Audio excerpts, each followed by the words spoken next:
கிறிஸ்துவுக்குள் பிரியமான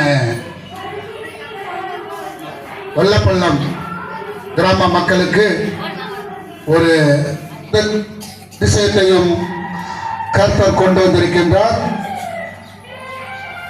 இன்றைக்கு தமிழகம் மட்டுமே இல்லாமல் அனைத்து தமிழர்கள் வாழும் பகுதியிலே கொண்டாட்டங்களும் மகிழ்ச்சி நிறைந்த நாளாக நடந்த நேரத்திலே இந்த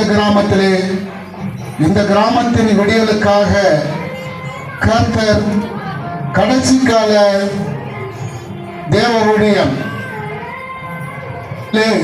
ஒரு பெரிய வெளிச்சத்தை கர்த்தர் இந்த கிராம வேண்டும் என்று கொண்டு வந்த முதல் படியாக இந்த வழக்கை நாங்கள் குமாரன் பரிசுத்தாவின் திரியேக நாமத்தினாலே ஆசீர்வதித்து திறந்து வைக்கின்றோம்.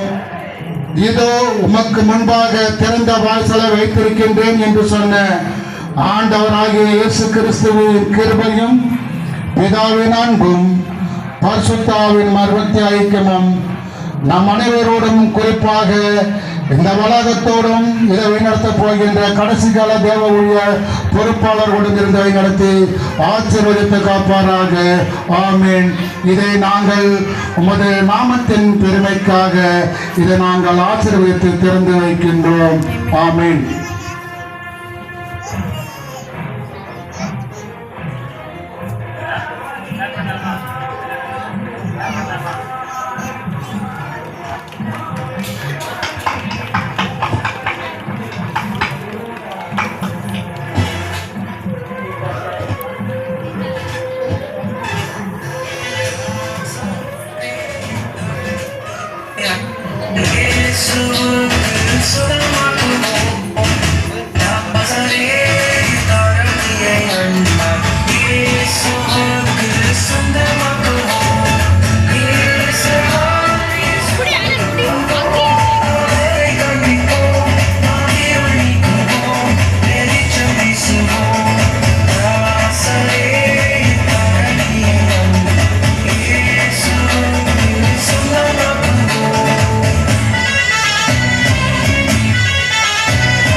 அன்பின் குடும்பத்தாரே,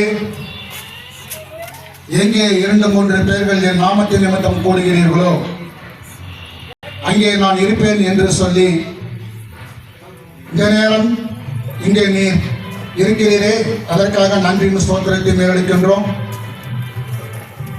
இந்த இடம் நீர் தங்குகின்ற இடம், நீர் உலாவுகின்ற இடம், நீர் பிரவேசிக்கின்ற இடம், எங்களையும் சேர்த்து கொண்டு இங்கே நீர் எங்களுடைய தேவைகளை பூர்த்தி செய்கிற இடமாயிருப்பதால் இங்கே நடைபெறப் போகின்ற இந்த ஊழியம்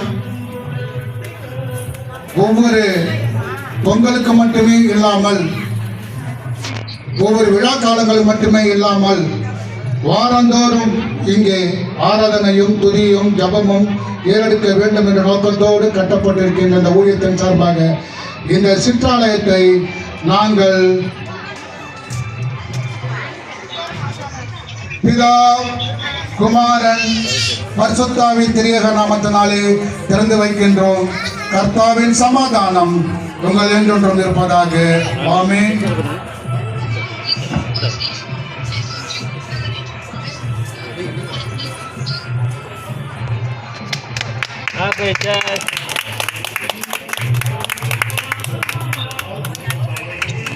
வேதத்திலிருந்து ஒரு சகிதியை வாசிப்போம். நாம் கவனமாய் கேட்போம்.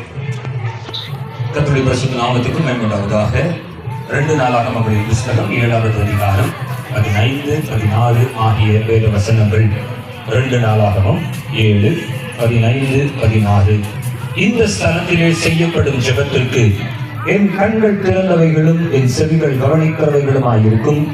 என் நாமம் இந்த ஆலயத்தில் என்றென்றைக்கும் இருக்கும்படி நான் இதை தெரிந்து கொண்டு பரிசுத்தப்படுத்தினேன். என் கண்களும் என் இருதயமும் எந்நாளும் இங்கே இருக்கும் என்பதாக. ஆமென்.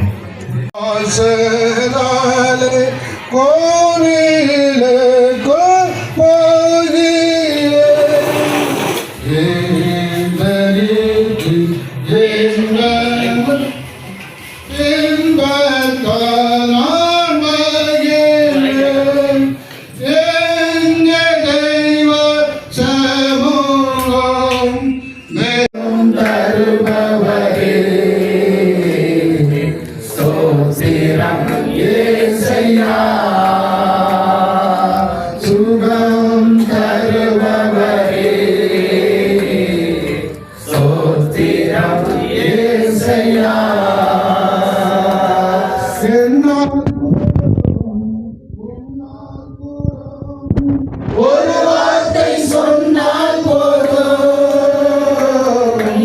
உம்மால் கூடும், எல்லாம் கூடும். ஒரு வார்த்தை சொன்னால் போதும் ஐயா, ஒரு வார்த்தை சொன்னால் போதும் ஐயா, ஒரு வார்த்தை சொன்னால் போதும். இப்பொழுது சொல்கின்ற வார்த்தையானது, இதோ உன் படுக்கையை எடுத்துக்கொண்டு நட, ஒரு விசுவாசம் உன்னை ரட்சித்தது என்று சொன்ன நமது ஆண்டவராகிய இயேசு கிறிஸ்து இந்த எண்ணெய் அல்ல ரத்தத்தையே இந்த குட்டிகளிலே நெருப்பி கொடுக்கின்றார். எப்படி வெறுமையான ஒரு பாத்திரங்கள் வெறும் தண்ணீரால் ஊற்றப்பட்டு நிரம்பி அது ருசியுள்ள பதார்த்தமாக இருந்து எல்லாரையும் ஒரு அதிசயத்தை கொடுத்ததோ, அதே போல இந்த பாத்திரத்தில் உள்ள இந்த பாட்டில் உள்ள அனைத்தையுமே ஆண்டவர் ஆசீர்வதித்து உணவளிக்கும் ஊழியத்தின் முதல் அடையாளமாக எண்ணெய்